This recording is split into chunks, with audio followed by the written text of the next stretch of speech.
Oh my goodness, friends, we're back again. Hello, hello, hello. Good to see you all.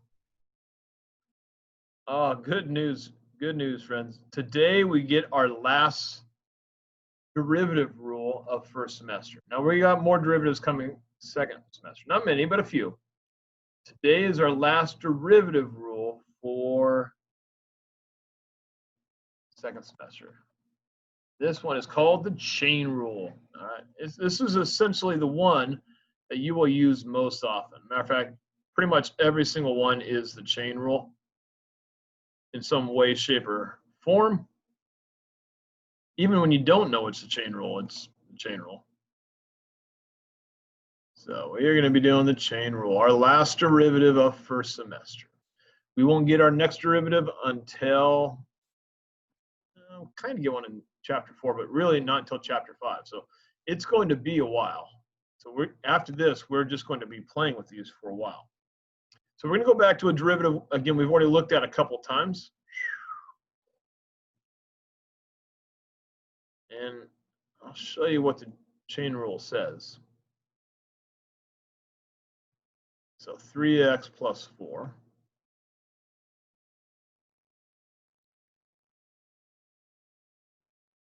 And again, we've already said that we had to go ahead and multiply this all the way out because we can only use a product rule or a power rule.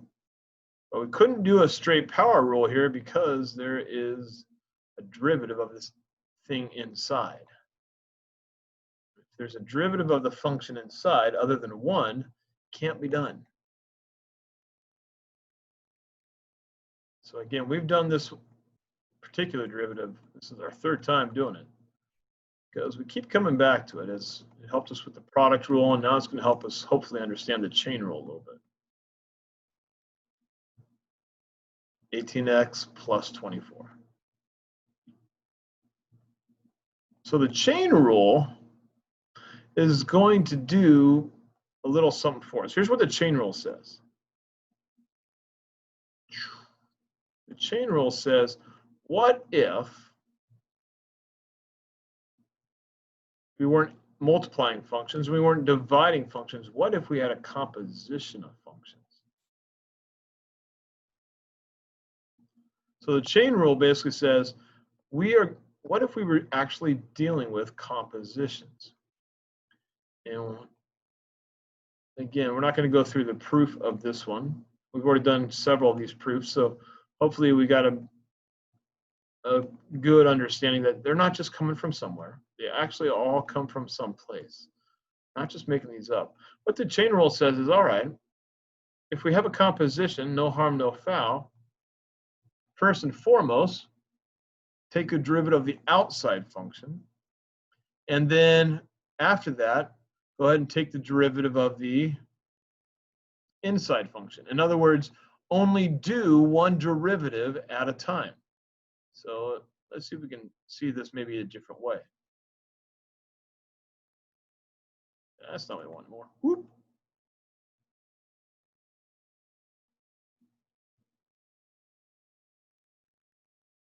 In other words, if we color code it, because friends, you know how much I love colors.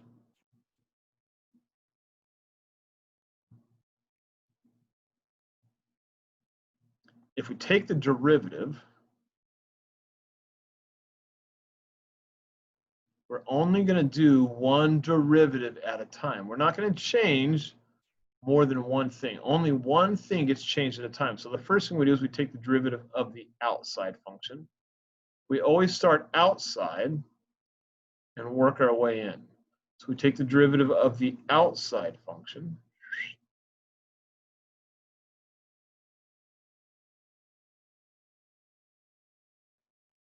And we're going to multiply it by the derivative of the inside function.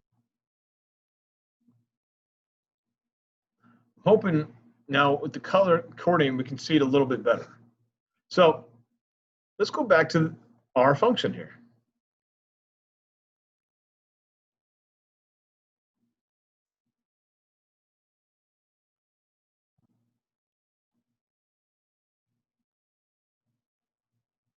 do you see the inside function? I think a lot of times it's easiest first to see the inside function. So the inside function is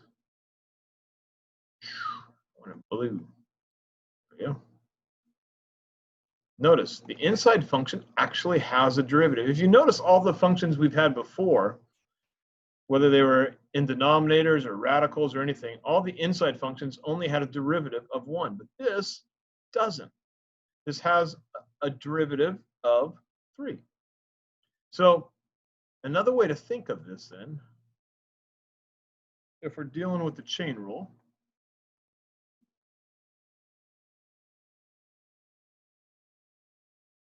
is we have our outside function. That's the thing that's squared.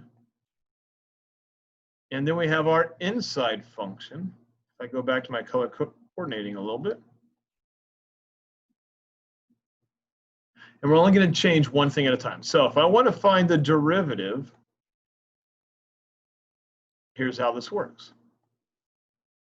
I don't need to multiply it all the way out. I don't need to do the arithmetic for it. I don't need to do a product rule. I can just take the outside, and I take the derivative of that. So the derivative of that is just a chain rule, or just a power rule. So in other words, when I did this part, I took my 2, just like we did with all the other power rules so far. We brought it in front, and then I subtracted 1 from it. So I subtracted 1 from it, which I don't have to have that 1 there, but that's fine. Then after that, now I'm going to go and do the derivative of the inside function. So the derivative of 3x is 3, and the derivative of 4 is 0. Now, if I had more than one number, I'd have to put this in parentheses. I don't, so I don't have to worry about that. But here we go.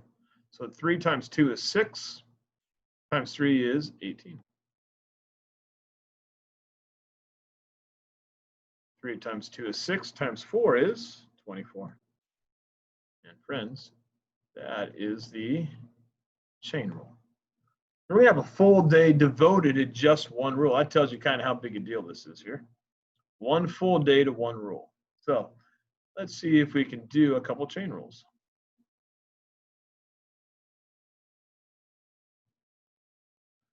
I'm going to give you all kinds of derivatives to try today.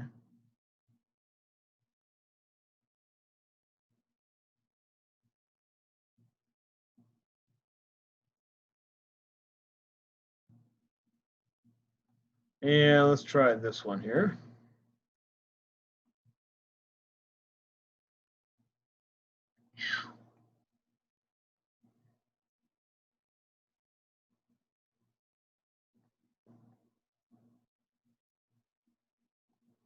All right, friends, go ahead and stop the video here or pause the video and see if you guys can actually go through and do a couple of these.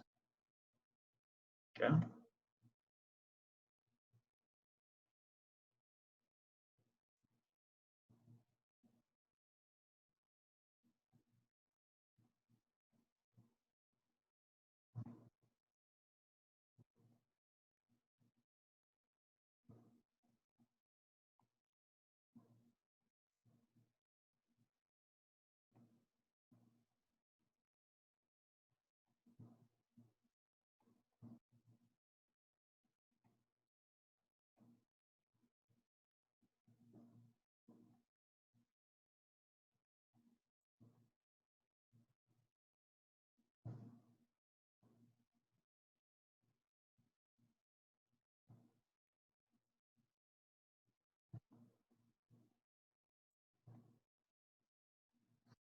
All right, here we go. Now, again, I have said this, I think, a gazillion times here. Friends, I do not like it when I'm presented with a problem that has a radical. I like to turn everything into an exponent.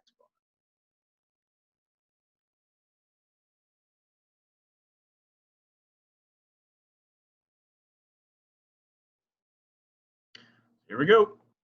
I got my 1/3 on the outside. That's so this right here, I put a parenthesis there, friends. Why did I do that? a tough thing to get. There you go. So I'm going to rewrite this again so it's a little bit easier for you guys to see. Again, I don't need to keep rewriting it repeatedly like this, but I want to make sure that there's no confusion, that we see where each function comes from. So there's my outside function and my inside function.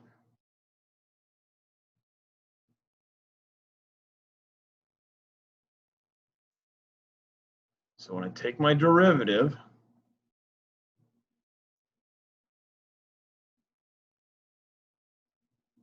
I'm going to do my outside function first. So my power rule, 1/3. And then I got to subtract 1 from it, so -2/3. Inside function. I don't change that one yet. Now, we do the derivative of that inside function. So I have 2x, so I'm multiplying it by 2x plus 5. Now, the difference on this one is, notice, I have more, my derivative had more than one term. So I have to put that derivative in parentheses. As a general rule, if you want to be safe, always put in parentheses. That works too. Let's see what we have on this one here. And again, I'm going to write it again. I just want to take away all chances that we don't see where the chain rule is on this.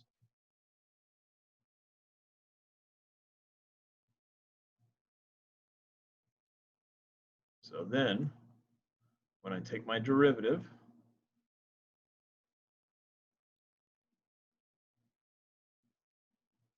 derivative of the outside,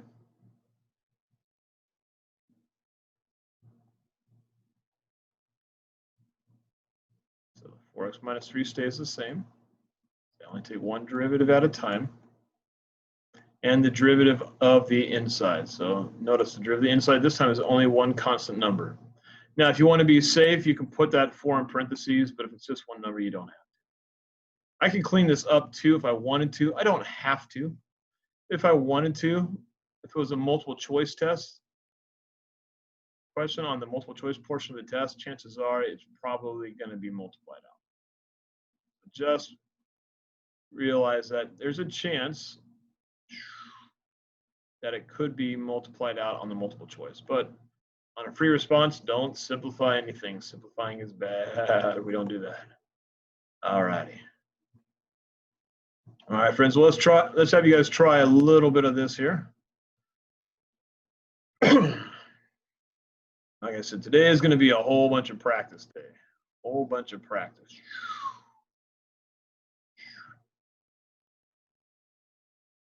All right, how about I give you, let's try this. F of x equals sine 2x plus 3.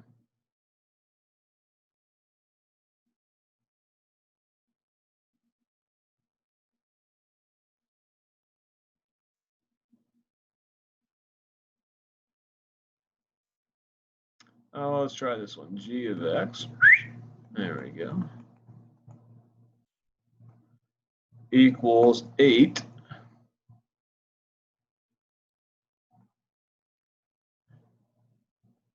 Oh, 14x squared minus 3x. Hey, folks, here's my son, Jaden. It is a video? It is. Oh, shoot. I'm adding some excitement. Thank you, son. And our last function here, h of x. Tan it equals tan 4x plus 1.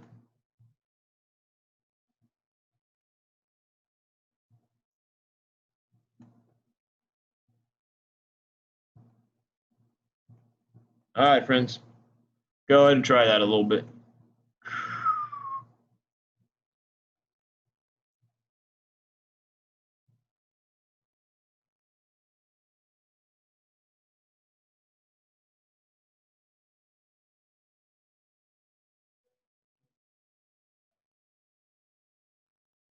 All right, you probably been pause the video. Maybe you didn't even pause it. Who knows? All right, but if I'm looking at this here again,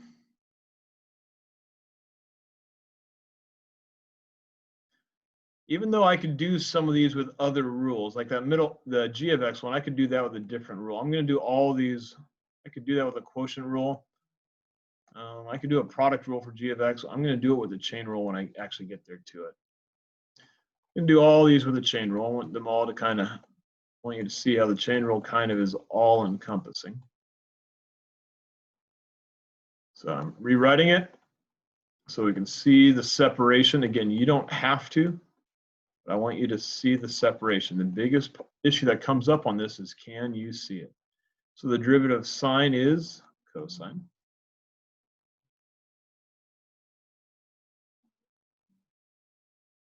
Two x plus 3. We don't change the angle yet. And then derivative of the inside. On this one, the g of x, I'm going to do it as a chain rule, so I need to rewrite it real quickly.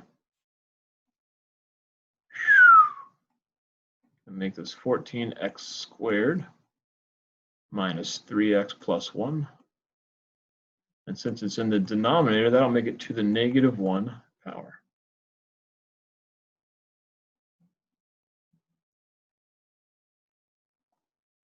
So I have my outside function. And then I'm going to have my inside function.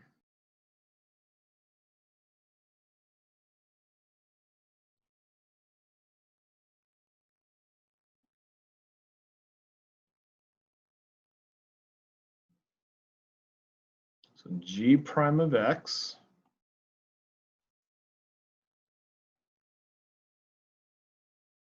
we're going to drop that -1. So 8 times -1 is a -8.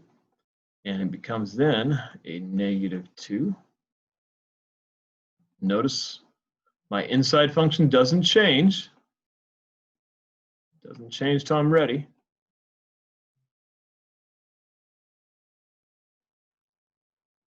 And then I'm going to go ahead and multiply by, so 28x minus 3. More than one term, so I got to put in parentheses. All right, last one. Here we go. And I like going, see, this isn't too bad. So far, so good, right? I am going to have you guys start doing a little bit more of this because this isn't, we have to be able to apply these in a little bit more setting, a little bit more to this.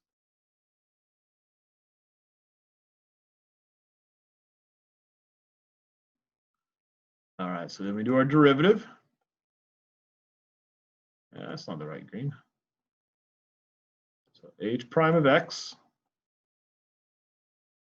equals the derivative of the outside tangent, that would be secant squared.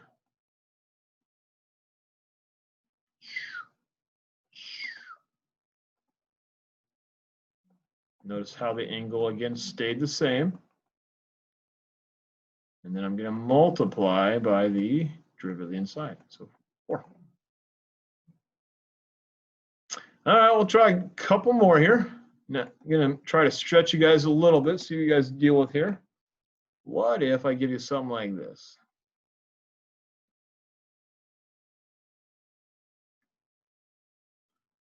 How about f of x equals cosine of 4x plus 3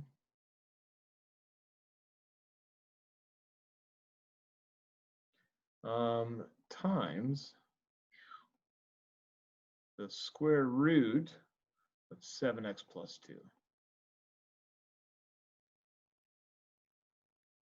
And how about I also give you, just for the fun of it,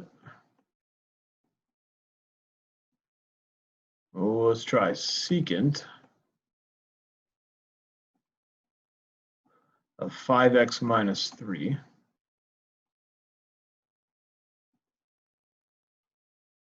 all over the cube root of 6x plus 5. All right, pause the video, see what you guys come up with. Well, friends, this just got to be just a little bit more, huh? Because notice my first function in and of itself, it is a chain rule because there's a composite there.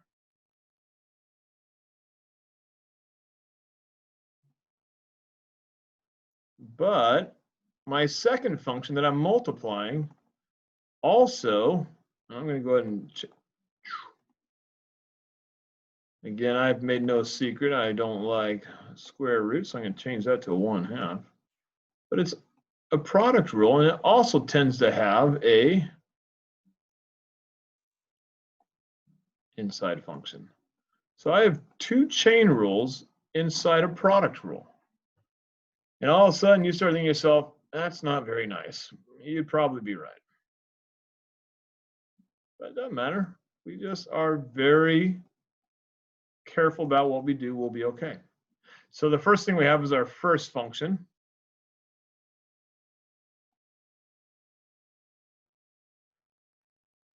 First function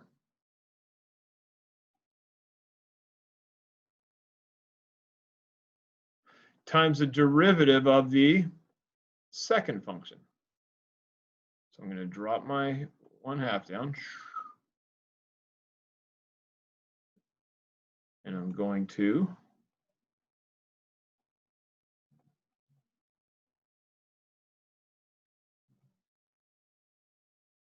so it looks really, really ugly, friends. But again, we don't simplify our answers.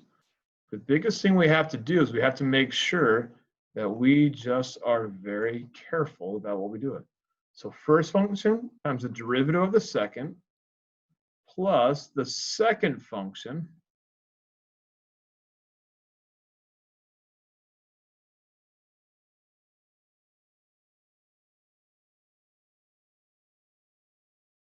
times the derivative of the first function.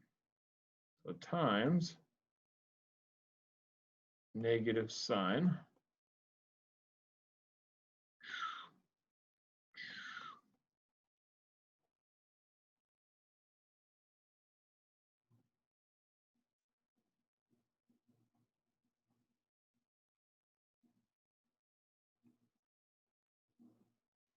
there we go. First times the derivative of the second plus second times the derivative of the first.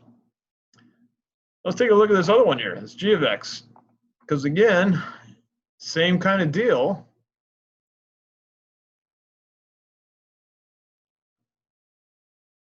We just have to be very careful.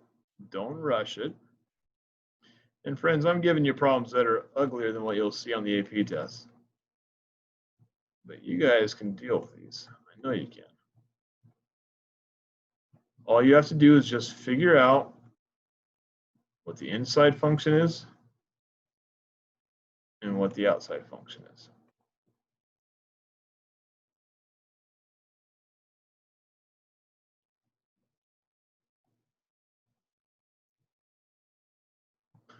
All right, so here we go. That's not the color we wanted. G prime of x. So this time we're going to have a couple chain rules inside of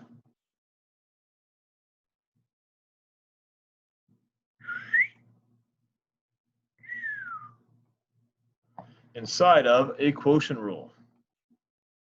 So bottom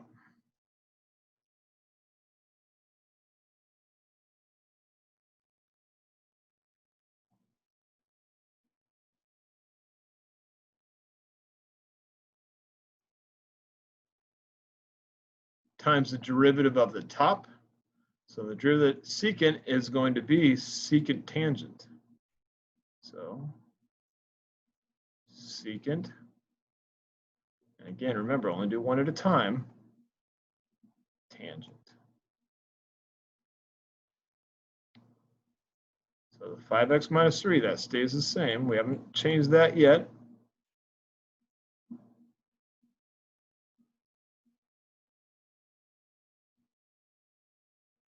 And then we're going to multiply by the derivative of that inside. So the derivative of the angle is just 5. So bottom times the derivative of the top minus top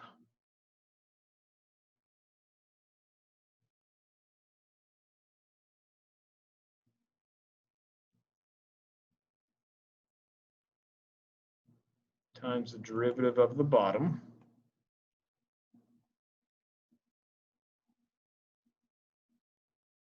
So the 1/3 goes in front, so times 1/3. I'm subtracted by 1.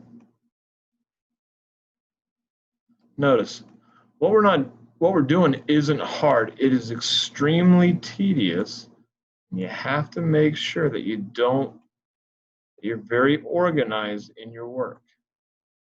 Times the derivative of the inside. Be very organized in your work. And on the bottom is going to, again, be the bottom squared. See?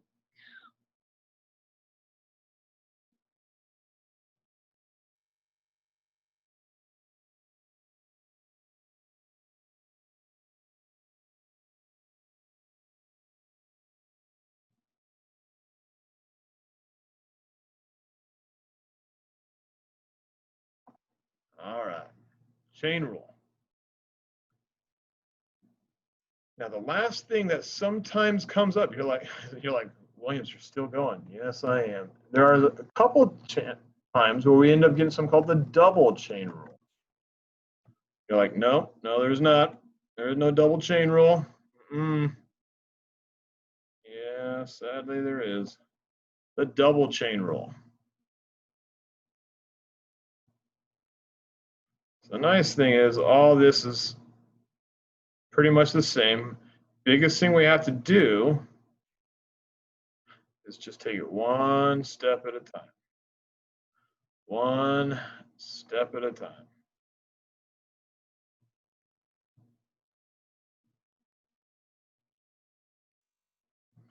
So what do we know about the double chain rule? First of all, what do you think that means?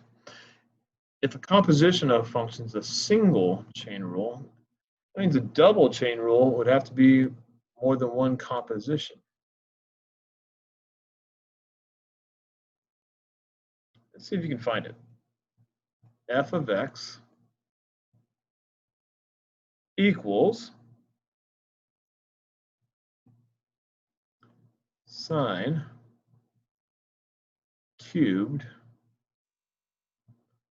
5x plus 1.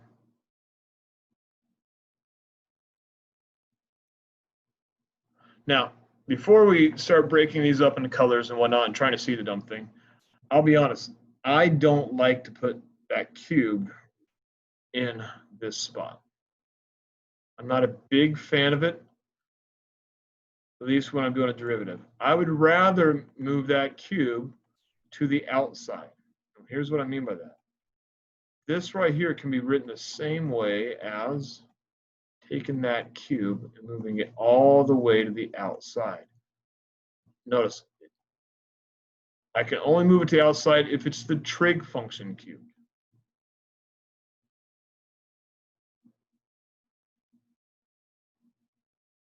If that 3 was over here on the outside of the angle, I couldn't do this.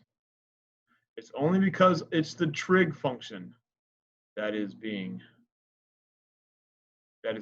cubed. All right, so what are we then saying is our multiple functions? You notice I see an outside function. I see an inside function. But notice, I have a function that's even more inside that one. I have 3 functions that are put together here, not 2. I have 3. So we're going to do the same thing we did before. It's just we're going to be very careful. We're just going to take one at a time. Only start outside and work our way in. So what's my first function that that's most outside. That's the 3. So I'm going to go ahead and do my 3 here.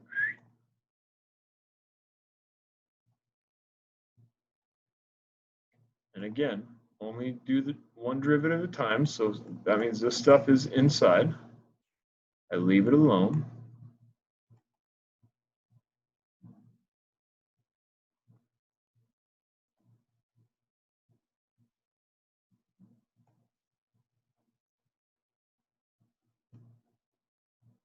So I did the outside function, the red function. Now I'm down to the blue function. So the derivative of sine then is cosine. So I'm going to multiply this by cosine. So that was my next function. I start outside and I work my way in. I only do one function again. Notice I haven't done the green function yet. So now I did the second function, or the middle function in this case. Now I'm going to do my green function. The derivative of 5x plus 1 is 5. So these are the last two I'm going to have you guys do. You guys have been great sports. I know I'm having you guys do a lot today, but these are just ones that you have to practice. I hate to say it. You just need a little practice. So g of x equals cotangent of 7 of 4x cubed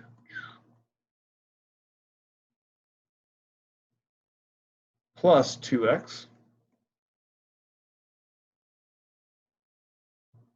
That may have been the ugliest plus that I've ever made. There we go. Let's just kind of put that back there. Plus 2x. Oh, that's close enough. And then our last one here that I'm going to have you guys do, h of x is equal to cosecant the cube root of x squared minus 5x plus 1.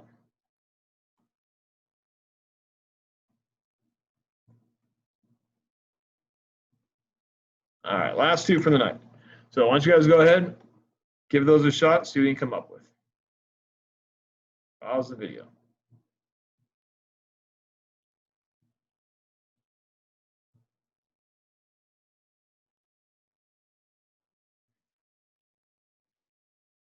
You know I'm going to rewrite it, friends. You know I'm going to rewrite it.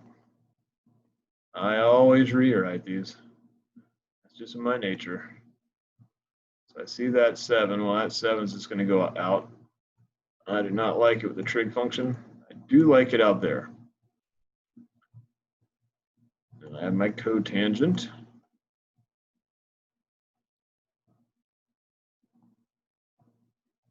And then I have my 4x cubed plus 2x.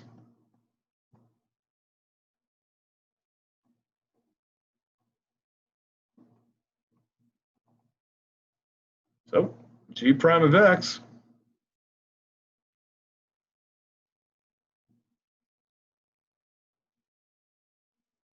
red function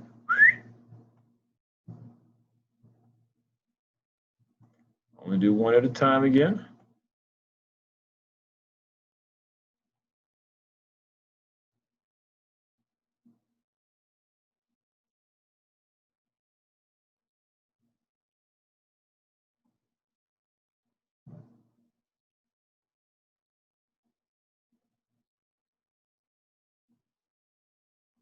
Gonna run out of room here inside it. There we go. Plus 2x. So we did the inside function first. I'm sorry, the outside, the red one. Now we slide into the next one. So cotangent, that's going to be negative cosecant squared.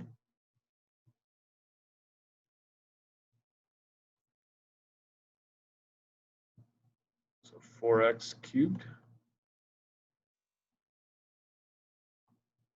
plus 2x. And then after that, I'm going to do my inside, most inner function. Notice I'm going to have two derivatives. So since I have two derivatives, I'm going to have to make sure that I make it in parentheses. All right, now this one, since I'm running out of room, I'm going to have to bring this one down here. All right, so cosecant.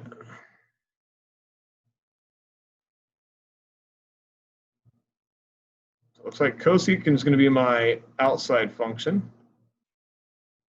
Notice that cube root doesn't apply to my cosecant this time, does it?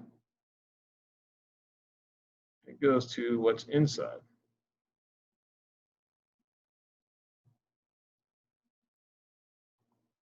And then x squared minus 5x plus 1.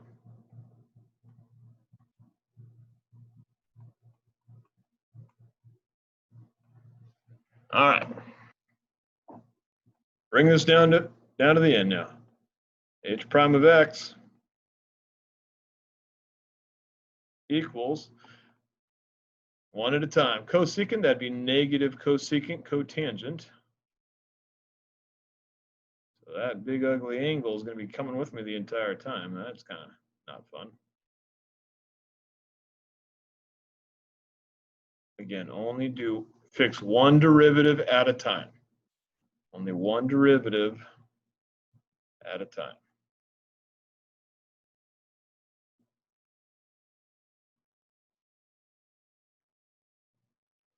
I know some of you guys are going to want to try to do more than one thing at a time. That's wrong. You can only do one at a time.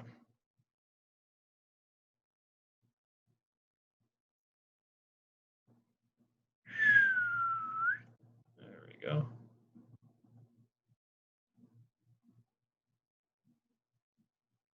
Okay, that takes care of the red function. Now we can move inside of the blue function. Okay, so we're going to multiply. I'm going to bring my 1/3 down. And I'm going to drop it by 1.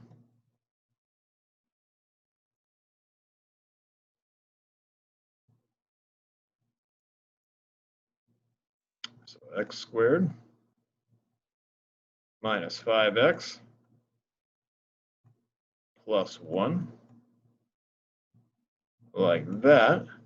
And then last and certainly least, friends, 2x minus 5. And we got it. There it is. Well, friends, good job. That's our last derivative for first semester. So I'll see you guys in the morning and we'll talk a little bit more about this. All righty. Have a good night.